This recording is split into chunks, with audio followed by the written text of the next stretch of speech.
So in the last Foamposite video I made, and truthfully it's really the only Foamposite video on the channel, I made the claim that Foamposites like this eggplant pair are dead, and I'm shocked at how many people said I was wrong in the comments. Realistically, I know that foams never went anywhere, it's just a result of cyclical sneaker trends. But we'll touch on that more later in the video. Before getting into it, be sure to drop a like on the video if you're liking sneaker content like this, and if it's your first time watching my videos, welcome. Be sure to check out the channel for other sneaker content and consider subscribing if you're digging it. Also be sure to follow me on Instagram at StuffDylanLikes to see some more sneaker content beyond just the YouTube videos. So with all the begging out of the way, I recently made a trip down to New Brunswick, New Jersey and stopped by Limited Supply, a sneaker consignment shop down there. I looked through their inventory and saw that they had this pair of 2010 copper foams sitting around for $75 in my size, and I figured why not make the trip worthwhile. So if you've been into sneakers for at least the last decade or so, these really need no introduction. But if you're new to foams or just sneakers in general, here's some information about the Foamposite 1. So the Foamposite 1 was Penny Hardaway's signature sneaker back in 1997 during his time with the Orlando Magic. They retailed for $180 back in the day, which even to this day in 2020 is still a lot to me. This specific pair that I have in my possession is dubbed as the copper Foamposite, and it's likely because of the close resemblance to the copper coloring that you'd find on pennies. Again, Penny Hardaway, his real name's Anna Hardaway, Penny's his nickname, Penny Foamposites, do you see the correlation there? Anyway, it's a non-OG colorway, meaning it wasn't an original one from the 90s. Rather, this copper colorway was a new for 2010 colorway back when it released. This specific pair, as I mentioned, is from 2010, and the most recent retro of it was in 2017. Taking a look at the box quickly, it's that old Nike sportswear box from that early 2010s era, and it is pretty beat, which is commonplace for sneakers of this era. I have another Nike sportswear box here. It houses my Air Max 95s from, I want to say 2009 or 2010 as well.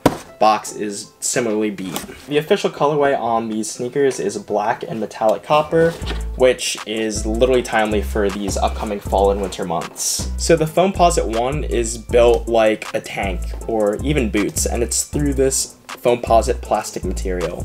It's unique and unlike any other sneaker of the time and even of this day. I mentioned back in 1997 these things went for $180.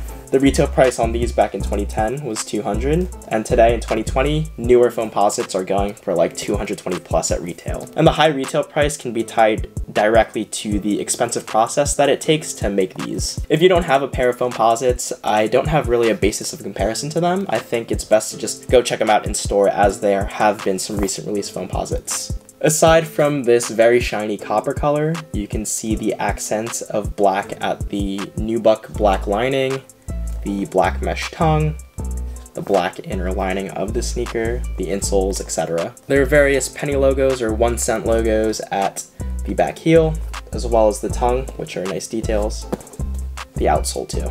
It's kind of hard to judge the overall quality on these. I mean, they've lasted for over 10 years and they look pristine, so I guess the quality is good. I've seen a bunch of old releases that are pretty beat and have cracking at the nubuck material, so these not having that is a good sign that they're in great condition. As for the outsole, that's where sort of the fault of these sneakers is, being pre-owned and just being of the age. So back in the day, these outsoles were clear, but obviously now they've yellowed into sort of a you-know-what kind of yellow. Aside from that, you get your herringbone traction pattern, as well as a carbon fiber shank for added support. These are basketball shoes after all, and they just so happen to turn lifestyle. And speaking of being basketball shoes, these are definitely very comfortable. You can't quite see it externally, but within the shoe is a Zoom Air unit, full length throughout the footbed, and it feels amazing. There's a nice bounce and cushion to it, and for being a sneaker originally released in 1997, the technology and comfort is pretty comparable of newer things from today. As far as sizing goes, I'd go half a size up, so I'm usually a 9.5 in Jordans and New Balances, but for Foamposites, I usually go with a 10. The way these work is that they fit pretty tight, but the more you wear them, the more they mold to your foot, so definitely go half a size up. Aside from the material review on here, just some additional things is that Foamposites in general were made famous by the DMV area. I remember back in the day, Wale was at the forefront of the sneaker game and was rocking Foamposites pretty heavily. And coming up in high school in the early 2010s, if you had this pair or really any pair of Foamposites, the high retail price back then was pretty killer, so you had to be somebody to have these. For me, these copper foams, and again Foamposites in general, just remind me of a moment in time.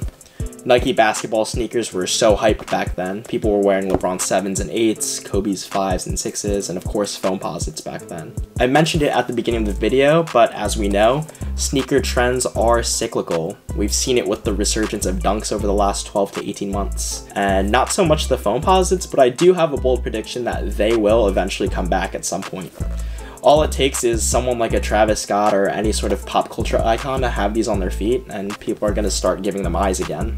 Nike's also been making an active effort to release newer Foamposites over the past year. I know the recent black anthracite pair of Foamposite ones just came out. Those were selling out pretty quickly, and I know they dropped that Halloween pair of the crimson ones, I think, the Foamposite Pros, so the ones with the swoosh at the mid-panel. Those have seemingly sold out too, so could be an indicator that there are more Foamposites to come in the pipe. We'll have to see though, so if you're looking to get a pair, if you're interested in a copper pair, or even this eggplant pair, definitely hop on it while you can because prices are relatively cheap for a pre-owned pair. But pretty much that's all I have to say about these copper foams. Let me know what you think about them in the comments.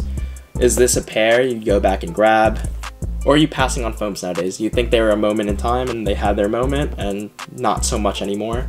Let me know about it. Love to read about it in the comments. I've already plugged the channel, but be sure to subscribe if you haven't already. Be sure to drop a like on the video if you haven't already. And be sure to follow me on Instagram if you haven't already. Bunch of if you haven't alreadys. That about wraps it up for this video though. Thanks for watching. I'll catch you guys in the next one.